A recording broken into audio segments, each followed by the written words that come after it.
Coming up on the British TV Watchlist. The consequences Eliza faces are surprisingly small.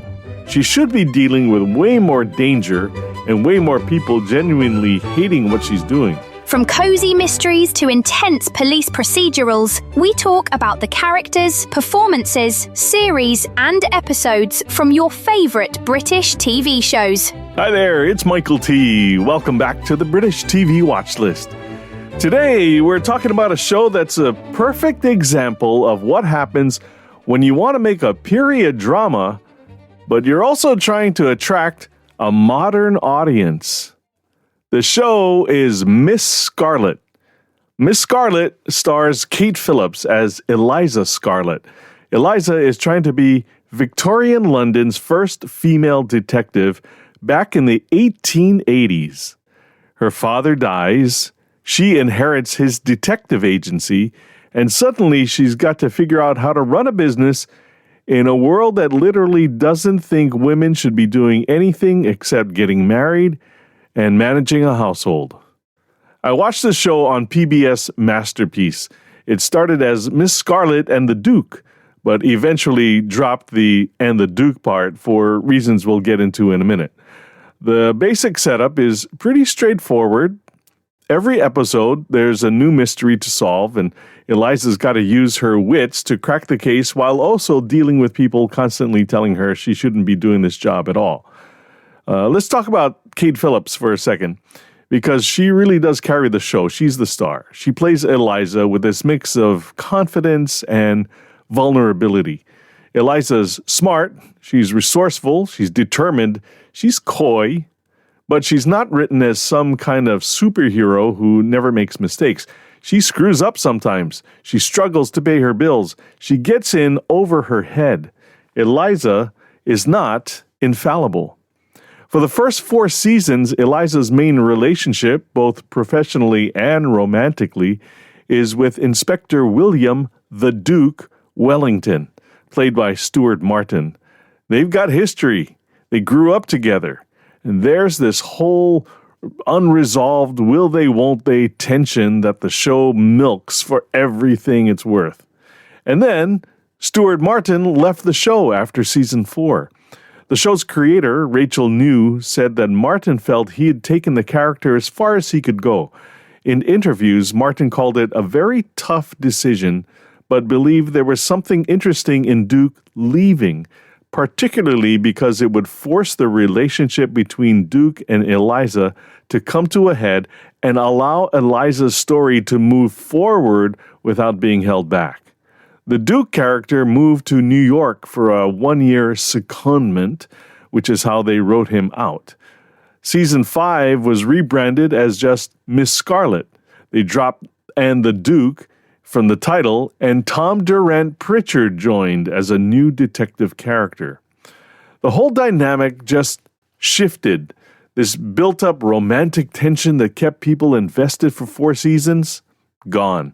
Reset button pushed.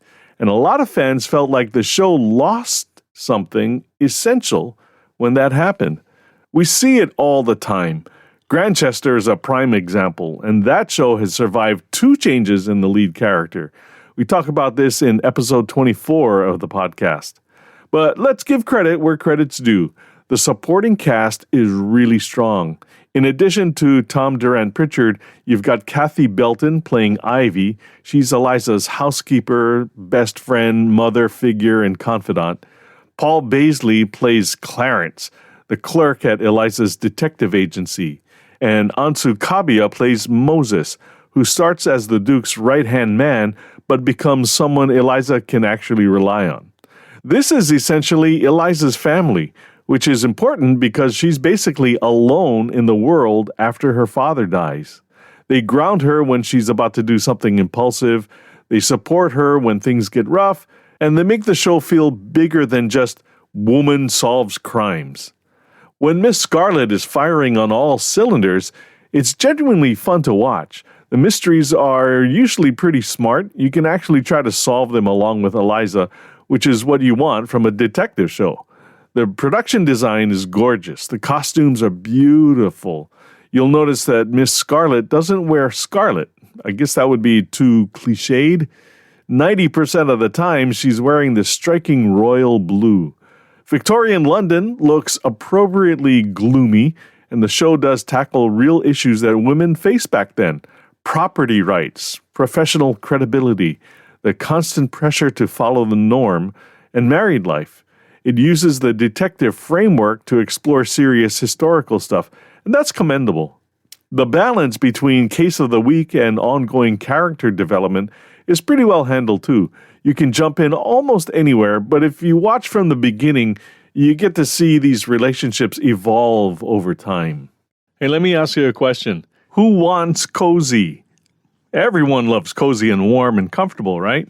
Nothing better than CozyEarth.com. You'll find bedding, bath, and more. And because you listen to the British TV Watchlist, you can get an incredible 41% discount off your purchase right now at CozyEarth.com. And you'll help support this podcast because we do get a commission. Just apply our promo code BTVW1. That's BTVW1 when you check out at CozyEarth.com. However, Miss Scarlet feels just a little bit too modern for me.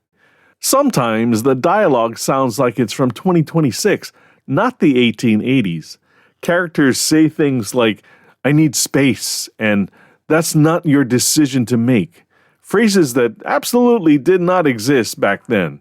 People didn't talk about boundaries and finding themselves in Victorian England. They just didn't. But it goes deeper than just the words they use. Eliza's beliefs about women's rights feel like she went to college in 2024, not like she grew up as a woman in the 1880s.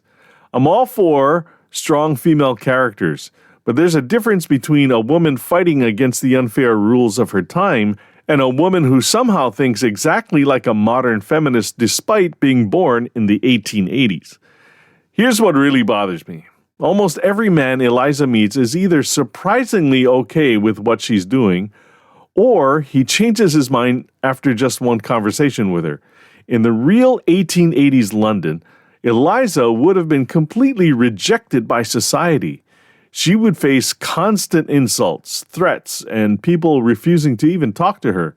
The show wants the best of both worlds. It wants the pretty costumes and romantic settings of the Victorian period, but it doesn't want to show how truly terrible that time was for women who broke the rules. The show cleans up all the really bad treatment of women to make it easier to watch. And I get why they do it. Nobody wants to watch a show where the main character just gets beaten down all the time. But when you erase all the real problems of the time period, you end up with something that feels make-believe. It's not really historical drama anymore. It's more like, what if the 1880s were actually a pretty good time for women? The consequences Eliza faces are surprisingly small. She should be dealing with way more danger and way more people genuinely hating what she's doing. Instead, it's mostly just cranky men who give up and accept her pretty quickly. Here's my bottom line. If you want a fun, light detective show with a feminist main character and gorgeous costumes, absolutely watch Miss Scarlet. It's entertaining, it's well acted, the mysteries are generally solid, you'll have a good time. But if you're looking for a period drama, and you think about whether people would actually say or do things in that era, you're going to spend a lot of time yelling at your TV. I know I did. The best way to enjoy this show is to think of it as a fantasy. It's not Victorian London as it actually was. It's Victorian London as we might want it to have been. It's a world where the dresses are pretty, but the misogyny isn't quite as suffocating as it really was. If you liked Enola Holmes or The Alienist, you'll probably enjoy Miss Scarlet. Those shows have a similar vibe. They prioritize entertainment and modern sensibilities over strict historical accuracy. There's nothing wrong with that as long as you know what you're getting into. For me personally, I keep watching because the mysteries are good, and I gotta say, I really like the theme music, which is also very modern. But I had to make peace with the fact that this is not a show trying to give me an authentic look at Victorian England. It's given me a Victorian-flavored detective drama with 2026 values. And once I accepted that, I enjoyed it a lot more. So there you have it, Miss Scarlet in all its complicated, misplaced, entertaining glory. It makes me wonder if it would have been better to give it a present-day setting or make it accurate for the 1880s. Have you watched it? Did the detective swap bother you as much as it bothered other fans? And am I being too harsh about the modern dialogue, or do you think period dramas should get a pass on that stuff for the sake of accessibility? Let me know in the comments. I would love to hear what you have to say. Before we go, I want to say hello to our listeners in Waynesboro, Pennsylvania, Dallas, Texas, and we got listeners in Singapore. If you didn't know, I'm podcasting from Honolulu, Hawaii. I would love to hear where you're listening. And if you can, support this podcast on our Patreon site. Supporters get exclusive content every week. You can also support us by shopping at CozyEarth.com and use our promo code BTVW1 and get a 41% discount on your bedding, bath, and home goods. That's it for now. Thanks for listening to the British TV Watchlist. Until next time, cheers! The British TV Watchlist is written and produced by Michael T. in Honolulu, Hawaii. Remember to subscribe, like, and share. All rights reserved. Copyright 2026. Michael T. Media.